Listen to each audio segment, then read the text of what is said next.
The official photographs showed gleaming factories, abundant harvests, and smiling workers marching toward a radiant future.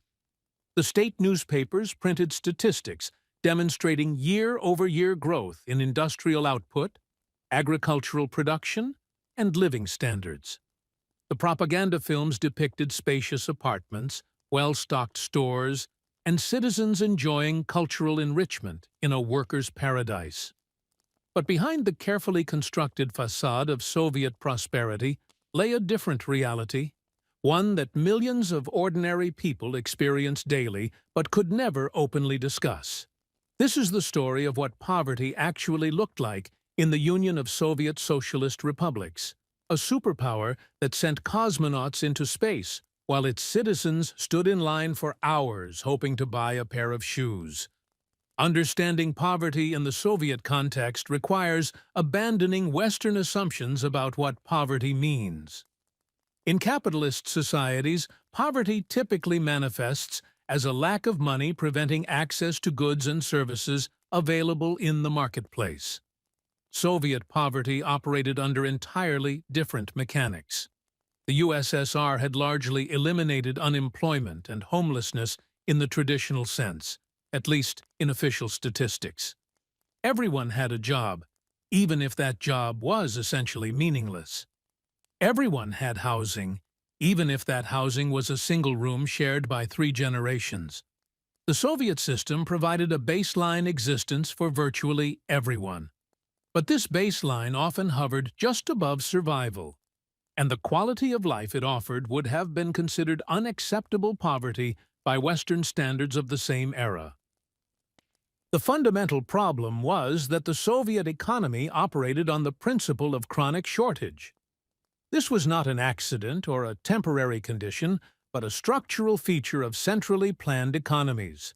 As Hungarian economist János Kornai documented in his groundbreaking work on socialist systems, the planning apparatus in Moscow determined what would be produced, in what quantities, and where it would be distributed. This system consistently prioritized heavy industry, military production, and prestige projects over consumer goods. The result was an economy that could produce nuclear submarines and intercontinental ballistic missiles, but struggled to manufacture sufficient quantities of basic items like refrigerators, washing machines, or decent clothing. Consider the housing situation, perhaps the most visible manifestation of Soviet living standards. After the devastation of World War II, which destroyed approximately 25 million Soviet homes, the housing shortage reached crisis proportions. Stalin's response was to focus resources on rebuilding heavy industry rather than residential construction. Families crowded into communal apartments, the infamous communalki, where multiple families shared a single apartment, each family occupying one room while sharing kitchen and bathroom facilities with strangers. Privacy was non-existent. Arguments over whose turn it was to use the kitchen or who had left the bathroom dirty became daily occurrences. Children grew up never knowing what it meant to have their own space. Nikita Khrushchev, after consolidating power following Stalin's death in 1953, recognized that the housing crisis threatened social stability. His solution was the mass construction program that began in the late 1950s, producing the prefabricated concrete apartment buildings that came to be known as Khrushchevki. These 5-story buildings, constructed without elevators to avoid more expensive building codes, went up rapidly across Soviet cities. Between 1955 and 1964, the Soviet Union built approximately 2 million apartments annually. This represented a genuine achievement, moving millions of families out of communal apartments and into their own spaces. But the Khrushchevki embodied a particular kind of poverty, one that provided basic shelter while stripping away everything else. The apartments were tiny, typically 40 to 60 square meters for an entire family. Ceilings were low, barely 2.5 meters high, creating a claustrophobic atmosphere. Walls were thin enough that residents could hear their neighbors' conversations, arguments, and intimate moments. The construction quality was abysmal, a consequence of the pressure to build quickly and cheaply. Pipes froze in winter and burst regularly. Heating systems functioned erratically. The buildings were designed with a 25-year lifespan, yet many remained occupied well into the 21st century, long past any reasonable habitability standard. The kitchen in a typical Khrushchevka apartment measured approximately 5 to 6 square meters, barely large enough for one person to work comfortably. Families ate, socialized, and conducted much of their domestic life in this cramped space because the other rooms were too small to serve multiple functions. The bathroom and toilet were often combined into a single tiny room, another source of daily friction in families with multiple members. There was no bathtub in many units, only a small shower. Storage space was minimal, forcing families to be creative about where to keep their possessions. Balconies became improvised pantries, especially in winter when the cold acted as natural refrigeration. Yet, even these modest apartments were privileges that required years of waiting. The housing queue was a central fact of Soviet life. Families registered on waiting lists and then waited 5, 10, sometimes 15 years or more for an apartment allocation. The queue could be jumped through various means, official and unofficial.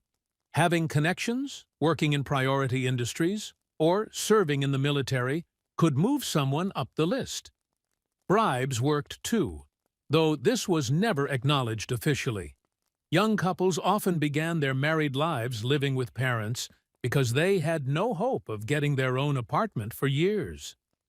This multi-generational crowding in tiny spaces created enormous psychological pressure and contributed to the Soviet Union's high divorce rate. The poverty of daily consumption was equally grinding.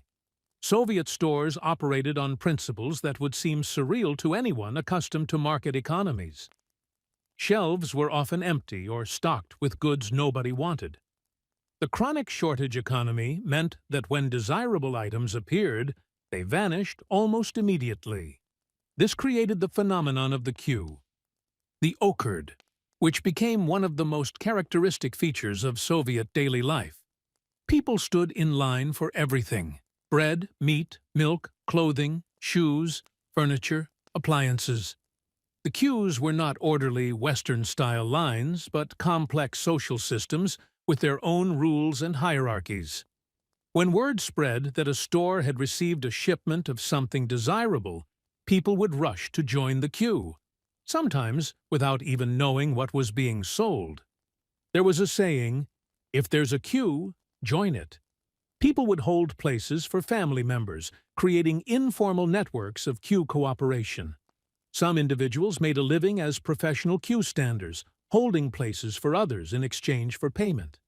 The time spent in queues represented a massive hidden tax on Soviet citizens. Hours and hours of life consumed by the simple act of trying to acquire basic necessities. The quality of goods available was another dimension of Soviet poverty. The centrally planned economy provided no incentive for manufacturers to produce quality products or respond to consumer preferences. Factories received quotas specifying quantities to produce, but these quotas rarely included quality metrics. A shoe factory might be required to produce 100,000 pairs of shoes, but there was no penalty if those shoes fell apart after 2 weeks of wear. In fact, there were perverse incentives to produce poor quality goods. If shoes lasted too long, demand would decrease, and the factory might have its quota reduced in future planning cycles. Soviet citizens learned to evaluate products with an expertise born of necessity. When buying shoes, people checked stitching, felt the leather, examined soles, knowing that most of what was available was junk. When something of decent quality appeared, usually goods manufactured for export that had somehow made it into domestic stores, people bought multiple items regardless of immediate need. This hoarding behavior, rational given the shortage economy, further exacerbated shortages. Apartments filled with stockpiles of soap, light bulbs, canned goods, and other non-perishable items purchased whenever they became available. Clothing presented particular challenges. Soviet textile and garment industries consistently failed to produce sufficient quantities or desirable styles. The clothes available in state stores were often poorly made, unfashionable by Western standards, and available in limited sizes. People who wanted decent clothing had several options, none ideal. They could buy from the black market, where Western goods smuggled into the country or stolen from export shipments sold at inflated prices. They could sew their own clothes, which required both skill and access to fabric, itself often in short supply. Or they could shop at commission stores, second-hand shops where people sold used clothing, sometimes items brought back from trips abroad. The Soviet diet reflected the poverty of the system in concrete, measurable ways. While outright famine had ended after the brutal collectivization period and the war years, the Soviet food supply remained precarious and monotonous. Meat was chronically scarce in most cities outside Moscow and Leningrad. When it appeared in stores, it was often of poor quality, fatty and gristly. Chicken was rare enough that it was considered a special occasion food. Fresh fruits and vegetables were seasonal and limited. In winter, the typical diet consisted of potatoes, cabbage, beets, and preserved foods. Bananas and oranges were exotic luxuries that appeared sporadically, triggering massive queues when they did. The Soviet government subsidized basic foods, keeping prices for bread, milk, and some other staples artificially low. This was a political decision, a way of maintaining social stability by ensuring that even the poorest citizens could afford basic nutrition. But the subsidies came with costs. Because bread was so cheap, it was often used as animal feed, a grossly inefficient use of resources. The low prices also meant that there was no incentive to avoid waste. Bread was discarded casually because it cost almost nothing. Restaurants and cafeterias provided another window into Soviet poverty. State-run dining establishments served food that was generally considered barely edible. The menus were limited, the ingredients were low quality, and the preparation was indifferent at best.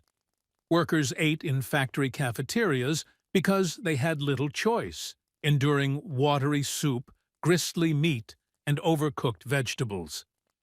The experience of dining out, which in market economies can be pleasurable, was in the Soviet Union simply a necessity, a way to obtain calories during the workday. Medical care, theoretically free and universal, revealed the poverty of the system in particularly stark ways. The Soviet Union trained large numbers of doctors and built extensive networks of clinics and hospitals. On paper, every citizen had access to health care. In reality, the system was characterized by shortages of everything: medicines, equipment, supplies, and competent personnel. Hospitals were often decrepit, unsanitary, and overcrowded. Patients brought their own food, bedding, and basic supplies because hospitals could not provide them. Families were expected to care for hospitalized relatives, bringing meals and helping with basic nursing tasks. Medicines were chronically unavailable. Pharmacies had empty shelves or stocked only the most basic drugs. People with chronic conditions requiring ongoing medication faced constant struggles to find what they needed. This created a thriving black market in pharmaceuticals, where Western medicines brought in by travelers or smuggled across borders sold for enormous markups. The same pattern appeared with medical equipment. Sophisticated diagnostic and treatment technologies were concentrated in elite hospitals serving the nomenklatura, the party elite, while ordinary citizens made do with outdated or non-existent equipment. The two-tier nature of Soviet society was one of its most profound hypocrisies. While propaganda proclaimed the creation of a classless society, the reality was a rigid hierarchy with the Communist Party elite at the top enjoying privileges that ordinary citizens could barely imagine. The nomenclatura shopped in special stores, closed to the general public, where shelves were stocked with high-quality Soviet goods and imported Western products. They lived in spacious apartments or dachas, country houses that provided escape from crowded cities. They had access to special hospitals with competent doctors and modern equipment. They could travel abroad, a privilege denied to ordinary citizens who were essentially prisoners within Soviet borders. This system of privilege created a particular kind of poverty for ordinary citizens, a poverty not just of material goods, but of opportunity and dignity. The knowledge that the elite lived completely different lives while preaching equality generated cynicism and resentment. The saying went, "Under capitalism, man exploits man. Under communism, it's the other way around." The jokes were bitter because they reflected a truth everyone understood but could not openly acknowledge. Transportation illustrated the disparities clearly. The nomenclatura had access to official cars, often foreign-made luxury vehicles with drivers. Ordinary citizens relied on public transportation, which was cheap but overcrowded and unreliable, or waited years to purchase a car. The Soviet automobile industry produced vehicles like the Lada, based on an outdated Fiat design, and the Moskvich, both of which were notorious for poor quality and constant mechanical problems. Buying a car required not just money, but connections and often bribes. After purchasing a car, owners faced chronic shortages of spare parts, gasoline, and repair services. Cars spent more time broken down than running, and owners became amateur mechanics by necessity. The poverty of the Soviet system extended beyond material conditions to encompass information and culture. The state controlled all media, publishing, and cultural production. Books were censored. Foreign publications were banned or available only to trusted individuals, and information about the outside world was filtered through propaganda. This created an intellectual poverty, a deprivation of knowledge and ideas. People developed elaborate techniques for reading between the lines of official publications, trying to discern truth from propaganda. Samizdat, the underground system of copying and distributing banned literature, represented a form of resistance against this information poverty, but it reached only a small fraction of the population. The geographic distribution of poverty within the Soviet Union revealed the colonial nature of the empire. Moscow and Leningrad were showcase cities, relatively well supplied compared to the rest of the country. Resources flowed to the capitals, while provincial cities and rural areas were neglected. Central Asian republics, the Caucasus, and rural Russia experienced conditions that were dramatically worse than the major cities. Entire towns built around single factories or military installations existed in isolation, their residents trapped in company towns with no alternatives.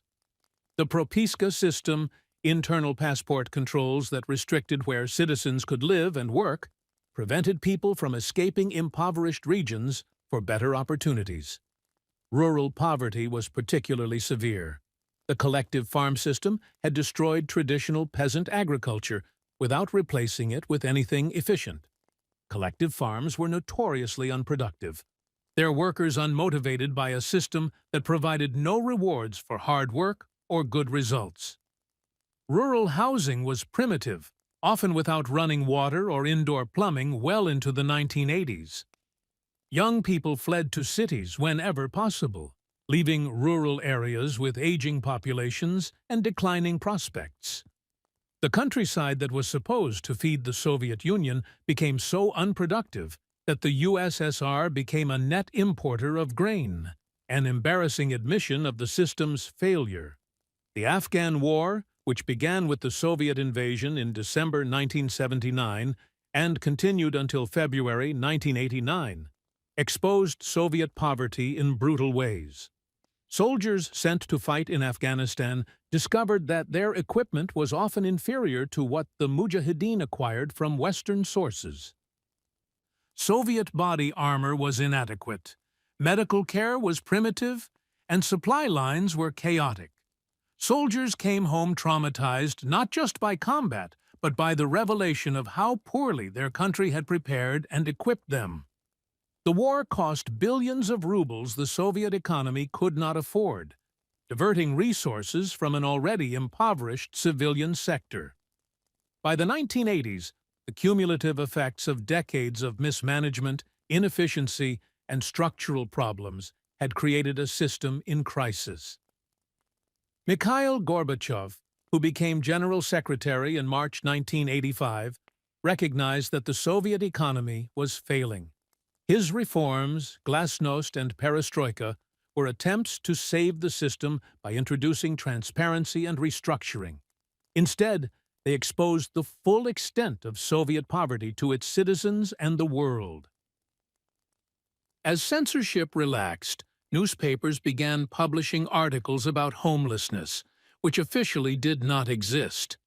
They reported on poverty, malnutrition, and the failures of the healthcare and education systems. The revelations were shocking not because the conditions were new, but because they were finally being acknowledged. The collapse of the Soviet Union between 1989 and 1991 revealed the poverty that had been hidden behind the propaganda. As the centrally planned economy disintegrated, the minimal safety net it had provided vanished.